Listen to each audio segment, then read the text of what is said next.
आप देख रहे हैं समाचार एजेंसी ऑफ इंडिया में साइन न्यूज। प्रयागराज कुंभ 2025, जानिए कब कब होगा कुंभ में शाही स्नान। क्या होता है शाही स्नान, जानिए इसका महत्व, लाभ आदि विस्तार से। आप देख, सुन और पढ़ रहे हैं समाचार एजेंसी ऑफ इंडिया की साइन न्यूज के धर्म प्रभाग में विभिन्न जानकारियों के संबंध में। भारत में सनातन धर्म में कुंभ मेला देश की सांस्कृतिक और धार्मिक आस्था का प्रतीक है, जहां करोड़ों श्रद्धालु इस मेले में भाग लेते हैं। इसका आयोजन 12 साल बाद किया जाता है। कुंभ में शाही स्नान का बड़ा महत्व माना जाता है। इस बार कुंभ का आयोजन 2025 में होने वाला है, जिसको लेकर तैयारियां शुरू हो गई है। इस भव्य मेले की शुरुआत 13 जनवरी को पौष पूर्णिमा के दिन से होगी। वहीं इसका समापन 26 फरवरी 2025 को महाशिवरात्रि पर होगा। इससे पहले साल 2013 में प्रयागराज में कुंभ मेले का आयोजन किया गया था। अगर आप भगवान शिव जी, भगवान विष्णु जी एवं भगवान श्री कृष्ण जी की आराधना करते हैं और अगर आप विष्णु जी एवं भगवान कृष्ण जी के भक्त हैं, तो कमेंट बॉक्स में ओम नमः शिवाय, जय विष्णु देवा, जय श्री कृष्ण, हरिओम तत्सत, ओम नमो भगवते वासुदेवाय नमः लिखना न भूली। जानिए शाही स्नान की तिथियों के संबंध में। 13 जनवरी 2025 को पहला शाही स्नान पौष पूर्णिमा के दिन होगा। 14 जनवरी 2025 को मकर संक्रांति के शुभ अवसर पर श्रद्धालु शाही स्नान करेंगे। 29 जनवरी 2025 को मौनी अमावस्या के पर्व पर शाही स्नान किया जाएगा। 3 फरवरी 2025 को बसंत पंचमी के शुभ अवसर पर शाही स्नान होगा। 12 फरवरी 2025 को माघ पूर्णिमा के दिन शाही स्नान किया जाएगा। 26 फरवरी 2025 को महाशिवरात्रि के पर्व पर शाही स्नान होगा। अब जानिए कि क्या है शाही स्नान। मान्यता है कि इस दिन ब्रह्म मुहूर्त में शाही स्नान के लिए देवताओं का आगमन होता है। इसके बाद प्रत्येक अखाड़े के नागा साधु और महामंडलेश्वर अपने एक भव्य शोभा यात्रा के साथ शाही स्नान के लिए संगम पहुंचते हैं। सबसे पहले नागा साधुओं को स्नान का अधिकार दिया जाता है। इस स्नान को शाही स्नान कहा जाता है, क्योंकि इसमें संतों और नागा साधुओं की शाही मौजूदगी होती है। इसके बाद आमजन स्नान करते हैं। ऐसा माना जाता है कि साधु संतों के स्नान के बाद संगम का जल अत्यंत पवित्र हो जाता है। इसे आध्यात्मिक ऊर्जा और धार्मिक शक्ति का प्रतीक माना जाता है। शाही स्नान को आत्मा की शुद्धि, पापों के नाश और मोक्ष प्राप्ति का साधन माना गया है। शाही स्नान वह होता है जब साधु संत या संतों के शिष्य कुंभ मेले के दौरान शुभ दिनों में एक निश्चित समय पर नदी में स्नान करते हैं।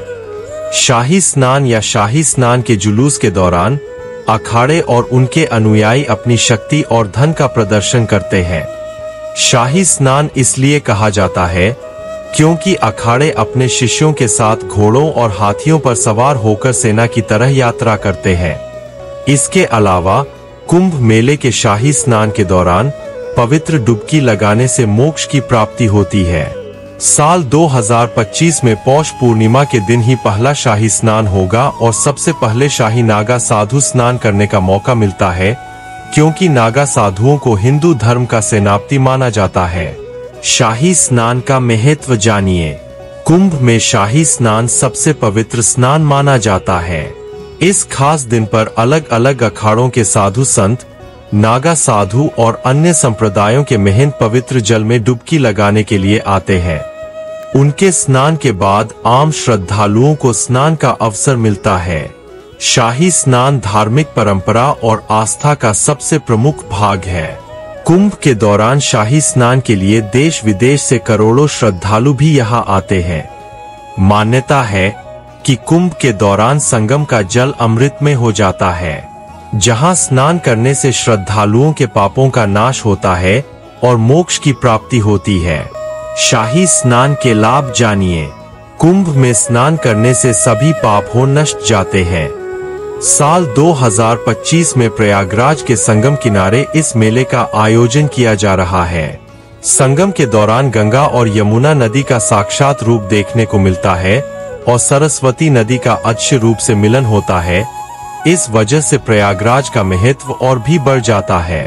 यह स्नान आत्मा की शुद्धि और मानसिक शांति प्रदान करता है। मान्यता है कि इस स्नान से व्यक्ति को पुनर्जन्म के चक्र से मुक्ति मिल सकती है, उसको लिए मोक्ष के मार्ग प्रशस्त होते हैं। इस स्नान के बाद व्यक्ति के जीवन में सकारात्मक ऊर्जा का संचार होता है और देवताओं का आशीर्वाद प्राप्त होता है। वैसे तो प्रयागराज के अलावा उज्जैन, नासिक और हरिद्वार में अर्ध कुंभ मेला हर 6 साल पर आयोजित किया जाता है, लेकिन साल 2025 में होने वाला कुंभ मेला का महत्व सबसे ज्यादा होता है। धार्मिक मान्यताओं को अनुसार कुंभ मेला के दौरान प्रयागराज में स्नान व ध्यान करने से सभी पाप नष्ट हो जाते हैं और व्यक्ति जन्म मरण के बंधन से मुक्त हो जाता है। 13 जनवरी से शुरू होगा कुंभ मेला। कुंभ मेला भारत के 4 तीर्थ स्थल प्रयागराज, हरिद्वार, नासिक, उज्जैन में लगता है। साल 2025 में कुंभ मेला प्रयागराज में 13 जनवरी को पौष पूर्णिमा के दिन शुरू होगा और 26 फरवरी महाशिवरात्रि व्रत के दिन शाही स्नान के साथ कुंभ मेले का समापन हो जाएगा। प्रयागराज के तट पर गंगा, यमुना और अदृश्य सरस्वती नदियां मिलती है और इस संगम तट पर स्नान करने को मोक्ष की प्राप्ति होती है। जाने कुंभ और कुंभ में अंतर को। कुंभ मेला हर 3 साल में एक बार उज्जैन, प्रयागराज, हरिद्वार और नासिक में आयोजित होता है। अर्ध कुंभ मेला 6 साल में एक बार हरिद्वार और प्रयागराज के तट पर आयोजित किया जाता है। वहीं पूर्ण कुंभ मेला 12 साल में एक बार आयोजित किया जाता है, जो प्रयागराज में होता है। 12 कुंभ मेला पूर्ण होने पर एक कुंभ मेले का आयोजन होता है। इससे पहले कुंभ प्रयागराज में साल 2013 में आयोजित हुआ था। अब जानिए कहां कहां लगता है कुंभ मेला। प्रयागराज कुंभ मेले का सभी मेलों में बड़ा स्थान है। त्रिवेणी संगम पर पूजा और स्नान किया जाता है, जो गंगा, यमुना और सरस्वती नदियों का संगम है। धार्मिक मान्यता के अनुसार यहाँ तीसरी नदी सरस्वती अदृश्य मानी जाती है। हरिद्वार में हर की पौड़ी पर कुंभ के दौरान लाखों श्रद्धालु जुटते हैं और अनुष्ठान स्नान करते हैं। उत्तराखंड के इस पवित्र शहर हरिद्वार का ये प्रसिद्ध घाट है, जहां गंगा पहाड़ों को छोड़कर मैदानी इलाकों में प्रवेश करती है। हरिद्वार हिमालय पर्वत श्रृंखला के शिवालिक पर्वत के नीचे स्थित है। प्राचीन ग्रंथों में हरिद्वार को तपोवन, मायापुरी, गंगाद्वार और मोक्ष द्वार के नामों से भी जाना जाता है। यह हिंदुओं के लिए एक प्रमुख तीर्थ स्थान है। नासिक में त्र्यंबकेश्वर शिव मंदिर और गोदावरी नदी के तट पर पूजा स्नान शामिल है। इस मेले को नासिक त्र्यंबक कुंभ मेले के नाम से भी जाना जाता है। देश के 12 में से एक ज्योतिर्लिंग त्र्यंबकेश्वर में स्थित है, जहां 12 साल में एक बार सिंहस्थ कुंभ मेला नासिक और त्र्यंबकेश्वर में होता है। कुंभ मेले में हजारों श्रद्धालु गोदावरी के पवित्र जल में नहाकर अपनी आत्मा की शुद्धि और मोक्ष की प्रार्थना करते हैं। यहाँ शिवरात्रि का त्योहार भी धूमधाम से मनाया जाता है। उज्जैन में शिप्रा नदी के तट पर अनुष्ठानिक स्नान शामिल है। भक्त महाकालेश्वर ज्योतिर्लिंग मंदिर के भी दर्शन करते हैं, जो भगवान शिव के स्वयंभू लिंग का निवास स्थान है। उज्जैन का अर्थ है विजय की नगरी और यह मध्य प्रदेश की पश्चिमी सीमा पर है।